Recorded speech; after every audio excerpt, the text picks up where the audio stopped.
Hello everyone and welcome back to 27 Fox Place. I have a little more holiday decorating to do and then I need to get started on the holiday baking. I got a new tree this year. I've been wanting to put a new tree in this corner for years. This room has always felt so plain compared to the living room. So I think that adding a small tree will help to balance things out a little bit. But I needed a tree that was narrow enough to fit into this corner by the window. I tried to add a tree in this corner a few years ago, but the lights went out after the first week, so I had to box it back up and return it.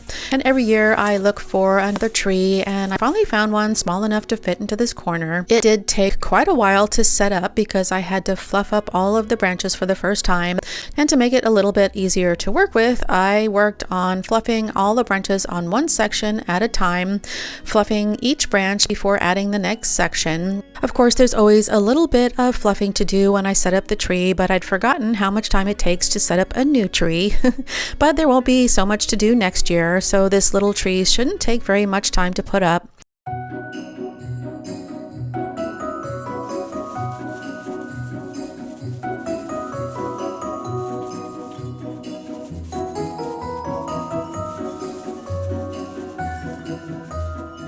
Once I finished fluffing up the bottom section and added the middle section, I thought it would be the perfect time to check the lights to make sure that they were all working. This little tree didn't take very much time to set up, but the last thing that I want to do is waste time putting up a tree only to find out that the lights don't work and then have to take it back down again.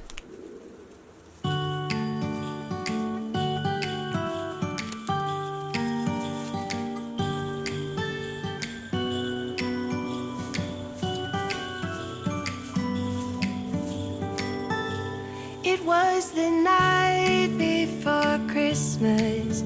I was closing down for business in my little prison shop,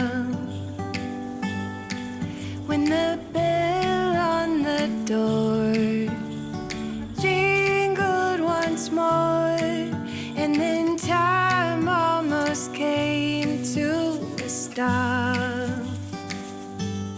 But somehow I knew, and maybe so did you, that everything would change from now on. Yes, from this Christmas on, this Christmas on.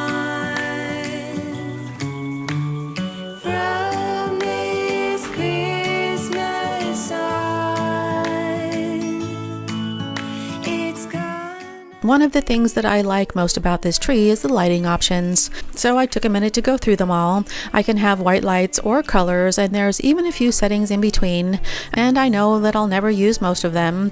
I'm not a fan of flashing lights on the tree. I do like the simplicity of white lights, and this year I'm not going to add any color to the tree, but it might be nice to have the option to have colored lights on the tree in the future. We forgot what you came for, and in the coffee shop just next door, we talked for hours on end, and somehow we knew that we'd found something true, and that everything would change from now on. Yes, from this Christmas on. There are two main reasons that I don't have a lot of holiday decorations around the house, but one of the biggest reasons is that I keep finding ornaments for the tree. So now that we have a second tree, we have plenty of ornaments to work with. I'm not going to add any ribbon to this tree. I don't want to spend the extra time on it, so I'm just going to use some garland. I have just enough beaded garland left over, so I wanted to add it to this tree. This tree is only 6.5 feet tall, and it's only 30 inches in diameter, so a little bit goes a long way. And because it's in the corner, I don't need to wrap the garland all the way around the tree. Christmas on.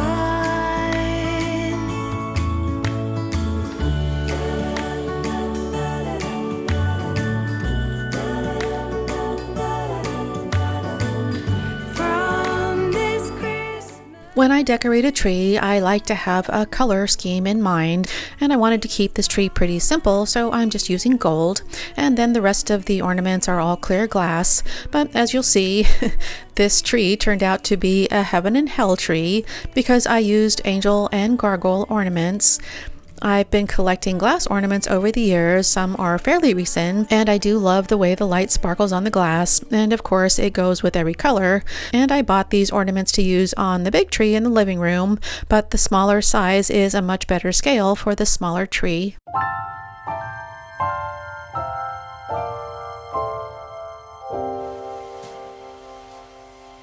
When everything is white, glimmering silver white, and stillness fills the night, it's Christmas, a winter wonderland, a snowball in each hand. Take me away, Christmas Day.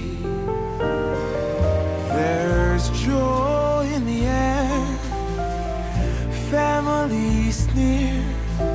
We give thanks for this past year. Oh, nothing compares to the love that we share. Oh, what a bliss. I need to remember to look out for a pot or a basket that I can use for this tree, but in the meantime, I have this extra tree skirt that I can use to hide the stand and the cords. Warm laughter and white smile.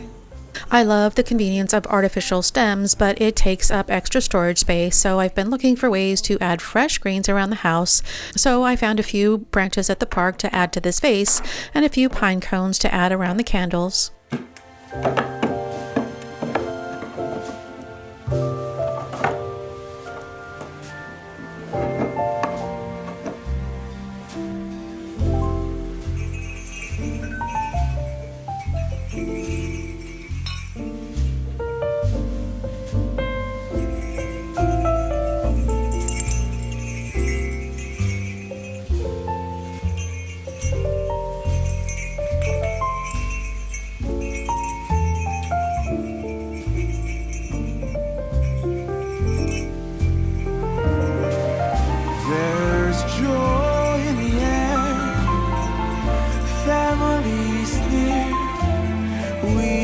Thanks for this past year. Oh, nothing compares to the love that we share. Oh, what a bliss. A green red delight with glimmering silver white. You dazzle us all from big to small. There's a lot that I like about artificial trees, but you can't beat the smell of real pine. I found these air fresheners a few years ago. I chose cinnamon, but they have pine and other scents to choose from. They just hang inside the tree out of sight, and they fill the air with holiday scents.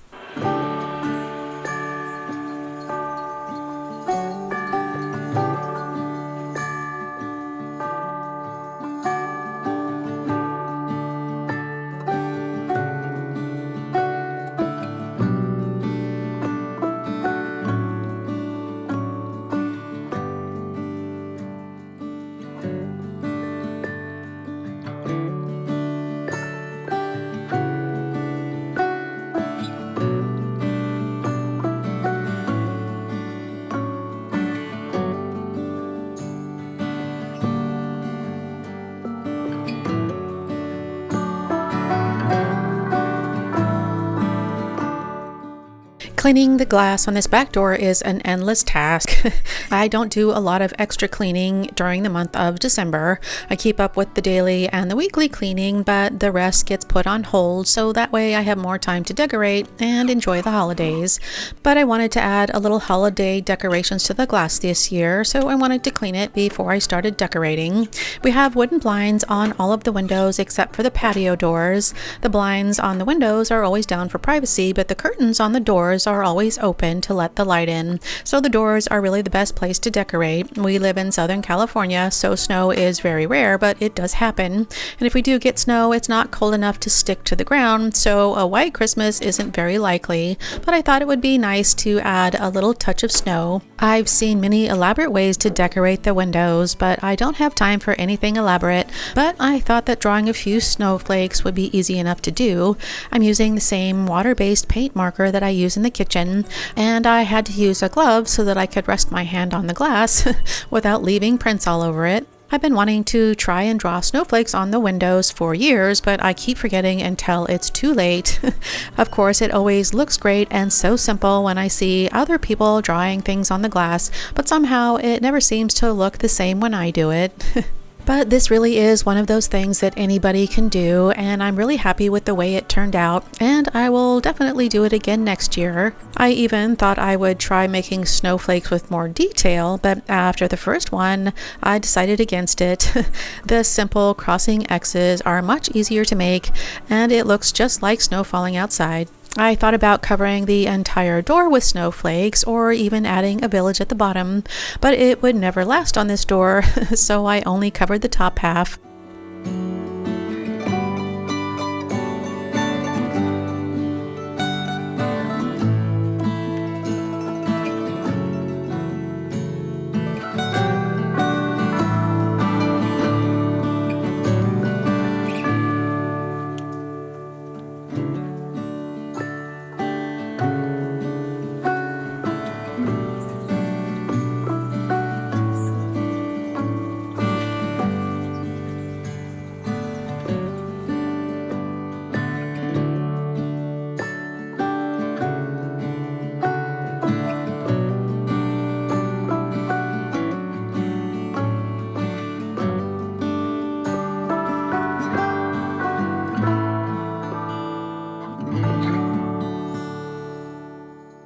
Every year, I make several gift baskets filled with homemade treats. I fill up the baskets with fresh baked cookies and I give them to friends and neighbors. The number of baskets has changed from year to year, and this year I only need to make 5 baskets, but it's still a lot of baking to do in a short period of time because once I bake the cookies, I need to deliver them by the next day to make sure they're as fresh as possible. So to make the job easier and less stressful, I like to prep as much as possible ahead of time. I measure out the dry ingredients one day, mix the dough another day, and I'll freeze the dough until I'm ready to make the baskets. So that way all I have to do is bake the cookies and wrap them up. So this week I need to start measuring out the dry ingredients for all the cookies that I plan to make. It's something that I can do a month or two in advance, but I never manage to get that far ahead. I like to use a 1-quart mason jar, and I write down the name of the cookie, the baking temperature, and the remaining wet ingredients on the side of the jar. So when I'm ready to make the dough, I have all of the information that I need.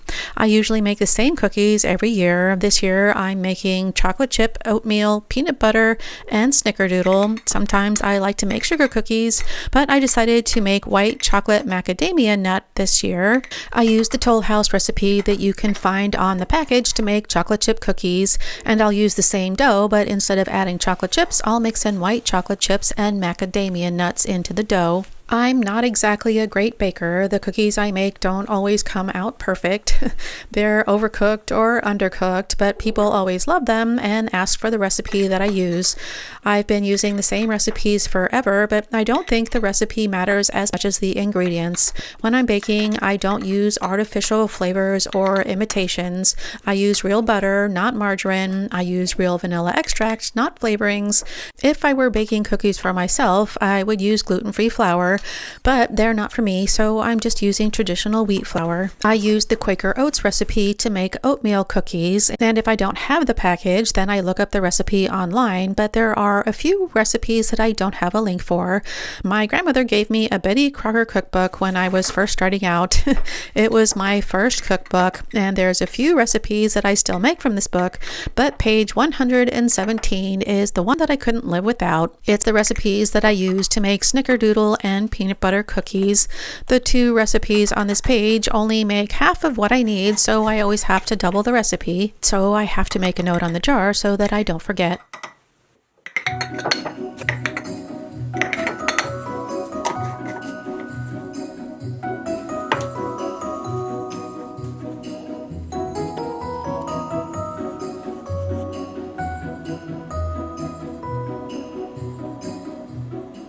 Once the dry ingredients are all measured out, making the dough is much faster.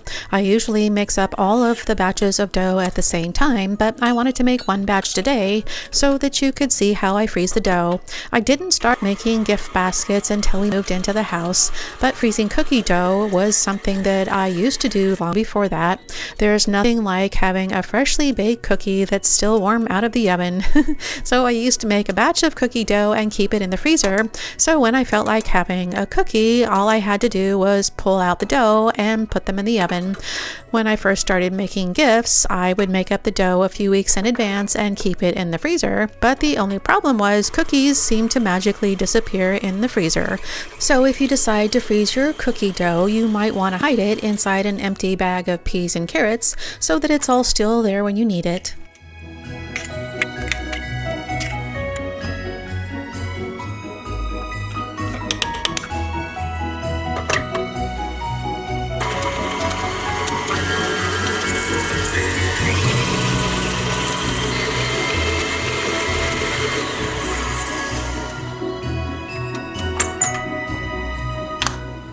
When you're using traditional wheat flour, you want to avoid overmixing the dough, so it's always best to mix the wet ingredients and the dry ingredients separately before mixing them together. Mixing the dry ingredients is an important step. You want to make sure that the leavening agents are distributed evenly so that half of your cookies don't end up thin and flat.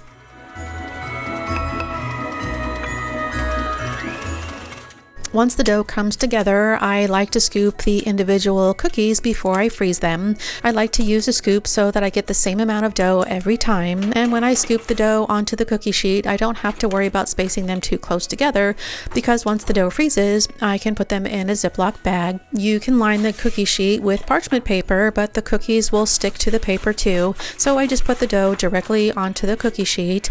It takes a few hours for the dough to freeze enough to hold its shape, and then I can use a spatula to loosen up the dough from the pan.